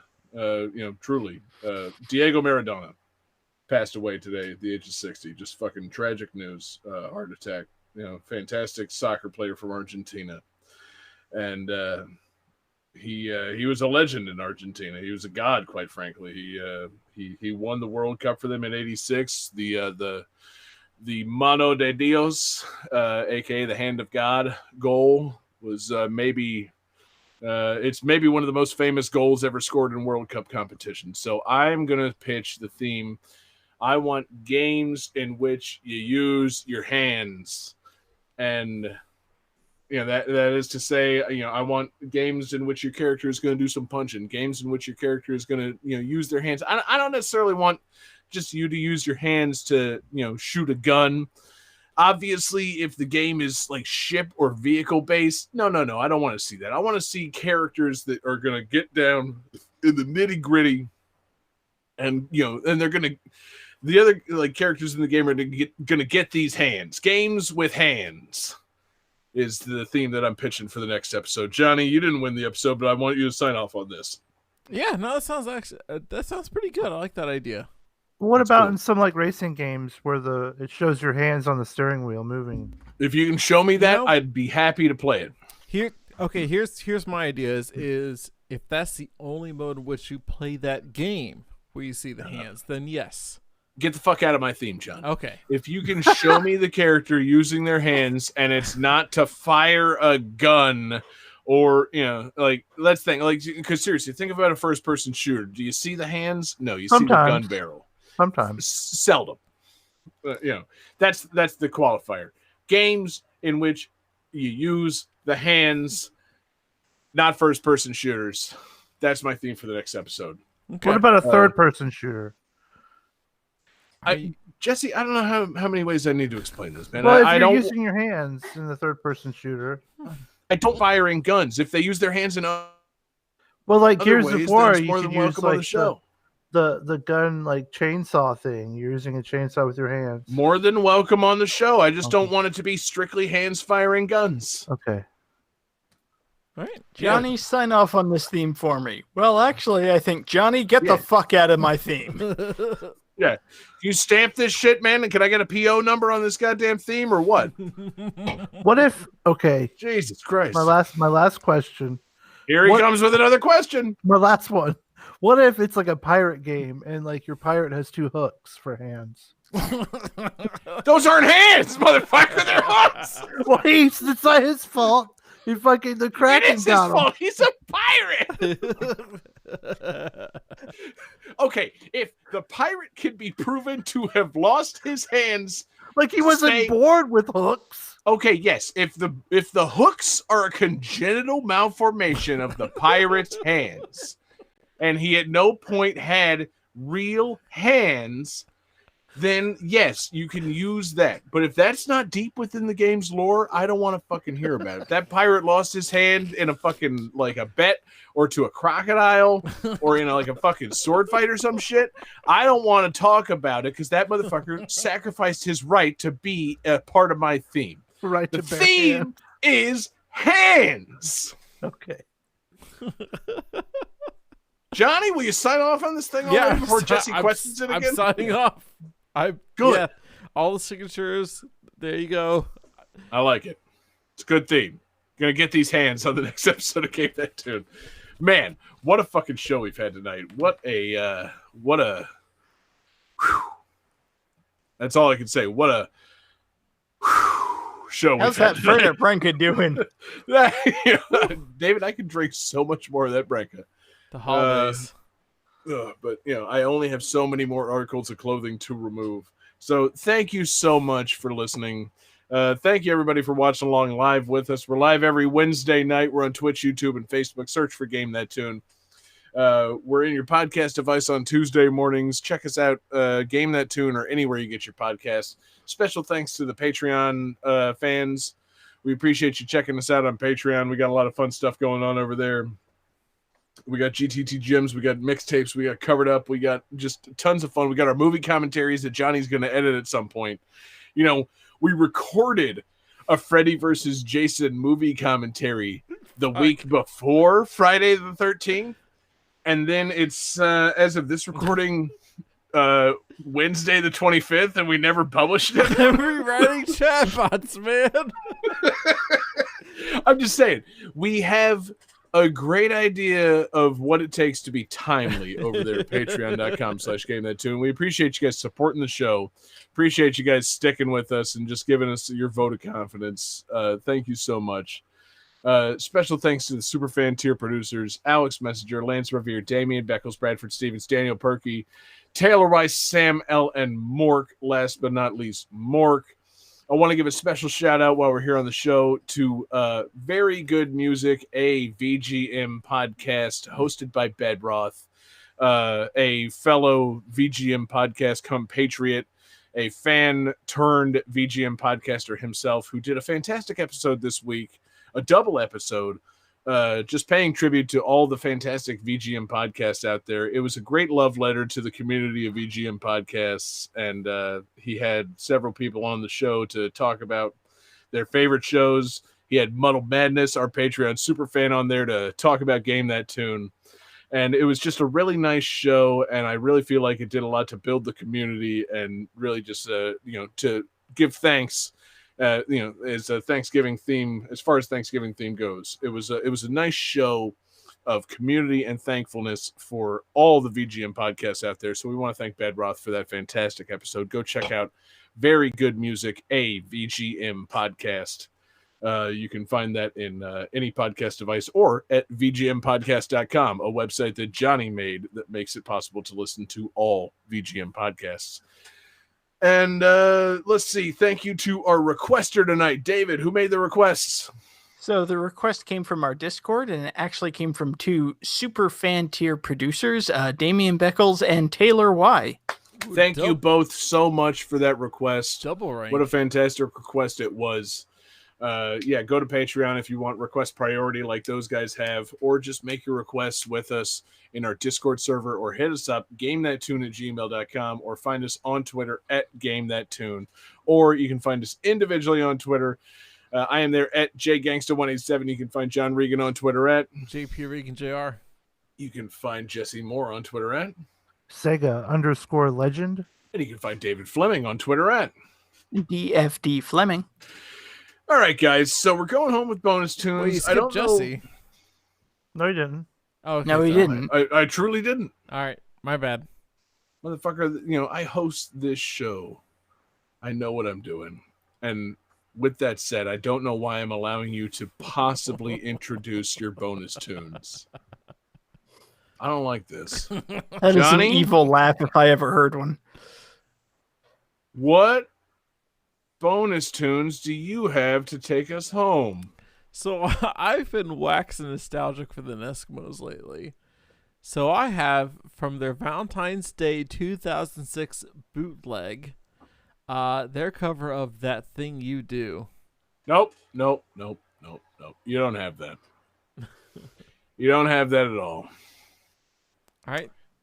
Yep. Sorry, John. You're going to go with my bonus tunes. It's not video game music at all. So for the bonus tunes that I've got, it's, again, paying tribute to just a fucking icon in the soccer world. You know, if you guys interact with me on this show, you know I love my Latin flavor. You know I love my Samba de Amigo, my Mario and Sonic at the Rio 2016 Olympic Games. You know I love my cumbia. So we've got the a song paying tribute to Diego Maradona, El Mano de Dios, and we just want to say rest in peace to Maradona. So we'll see you next week for Games with Hands. Jesse, that's the theme. Hands is the theme. And Maradona, rest in peace.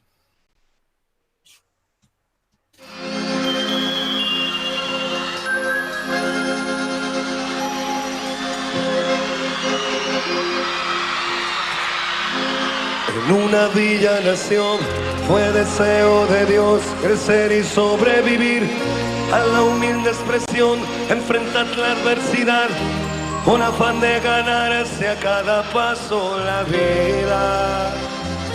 En un potrero forjó una zurda inmortal, con experiencia, sedienta ambición de llegar de cebollita. Soñaba jugar un mundial Johnny, y consagrarse en Twitch primera. Tal vez jugando pudiera a su familia ayudar. ¡Grande Diego!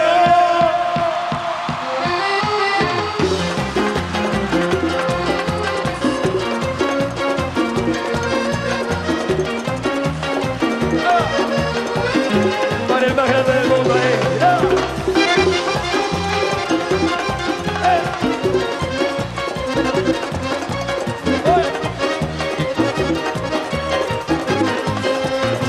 En una villa nació, fue deseo de Dios crecer y sobrevivir a la humilde expresión, enfrentar la adversidad con afán de ganarse a cada paso la vida. En un potrero forjó una zurda inmortal, con experiencia, sedienta ambición de llegar de cebollita. Soñaba jugar un mundial y consagrarse en primera. Tal vez jugando pudiera a su familia ayudar. A poco que debutó, parado, la 12 fue quien corrió, parado, su sueño tenía una estrella llena de gol y gambetas, y todo el pueblo cantó, parado, nació la mano de Dios, parado, llevó alegría en el pueblo, regó de gloria este suelo.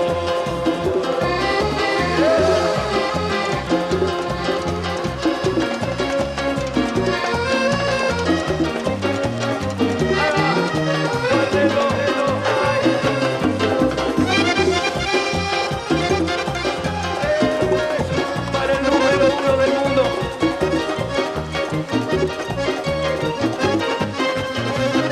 Una cruz en los ojos, por ser el mejor, por no venderse jamás al poder, enfrentó curiosa debilidad. Si Jesús tropezó, porque él no habría de hacerlo.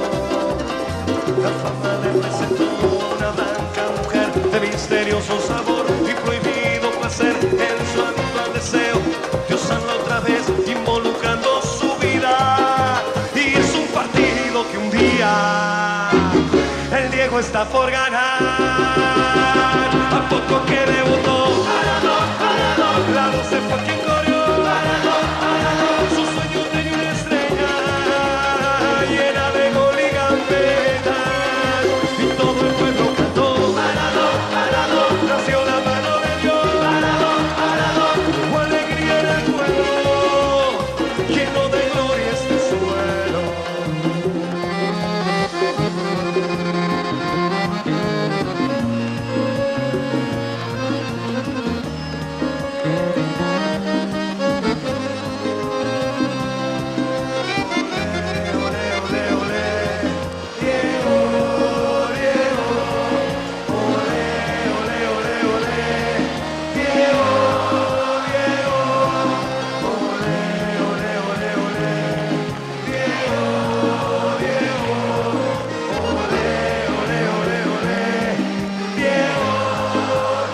y todo el pueblo cantó. Maradón, Maradón, la voz se fue quien corrió. Maradón, Maradón, su sueño tenía una estrella, y era de gol y gambetar, y todo el pueblo cantó. Maradón, Maradón, nació la mano de Dios. Maradón, Maradón, o alegría en el pueblo, rego de gloria este suelo, rego de gloria este suelo, rego de gloria.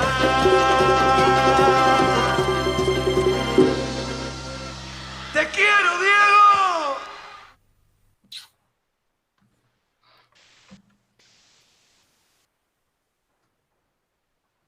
You know, you think I would have spent that time pulling up like the games for copyright reading, but I didn't do that. So War Groove is copyright 2019 Chucklefish Games. Maple Story is copyright 2005 Nexon. Kabuki Quantum Fighter is copyright 1991 Human Entertainment and HAL Laboratory. Johnny, what was your game? Ultra Space is copyright 1991 by Software Creations. Oh, yeah, it is. And what was our closing game? The Mummy Demastered is copyright some year. Thanks, David. Hold on. I got that shit. I believe it's The Mummy Demastered is copyright 2017 Way Forward. Yeah, The Mummy Demastered is copyright 2017 Way Forward Technologies. All right, and everybody stick with us. We're going to do a Twitch raid real quick. Let's see. Boom, bip. Where's my fucking quick commands?